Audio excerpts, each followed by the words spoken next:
Hər vaxtınız xeyir olsun. Bugün ən çox gələn 2 suala cavab verəcəm.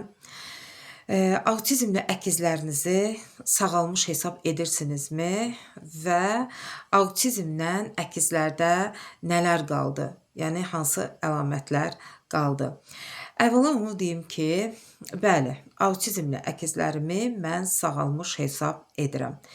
Çünki əvvəlki videolarda da qeyd etmişdim.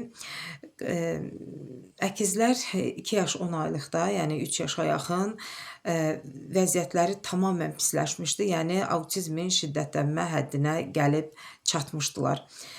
O vəziyyətdən bugünkü duruma gəlməkləri əlbəttə ki, mənim üçün sağalmaq deməkdir. Mən onları sağalmış hesab edirəm.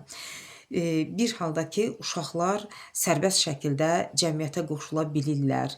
Əgər uşaqlar onlara verilən sualı, yəni yad bir insan onlara sual verirsə və onlar bu suala doğru düzgün, dolğun cavab verirlərsə və o sual verən şəxsdə autizmə dair heç bir əlamət göstərmirlərsə və tutalım ki, mağazayamı və yaxud da məktəbə, hər gün məktəbə özləri gedib gələ bilirlərsə, yəni özlərini tam şəkildə idarə və ifadə edə bilirlərsə, təbii ki, bu mənim üçün sağalmaq deməkdir. Autizmdən nələr qaldı deyəndə ki, təbii ki, bir şeylər qalıb. Təbii ki, nələrsə qalıb, amma bunlar o qədər cüzi, o qədər kiçik və mənim gözümdə o qədər əhəmiyyətsiz bir şeylərdir ki, onları da mən zaman keçdikcə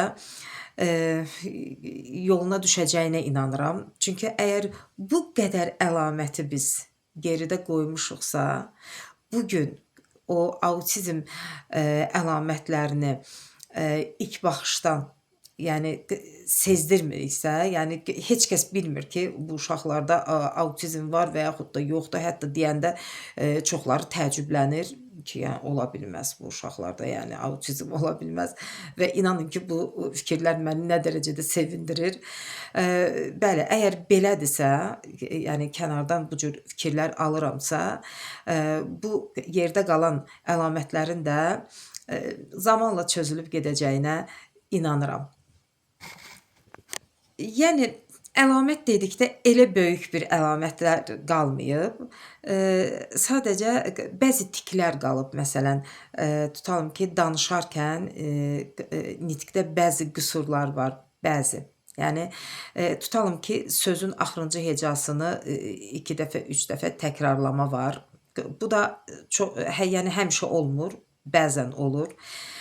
Görürsən, bəlkə rabitəli nitqdə bir qədər fasilələr ola bilər və yaxud da sual verirsən, uşaq ona hardasa bir 7-10 saniyə düşünür, beynində nələrsə düşünür, ondan sonra cavab verir. Bax, belə şeyləri var. Yəni normalda uşaqdan bir söz soruşanda həmən cavabını verir.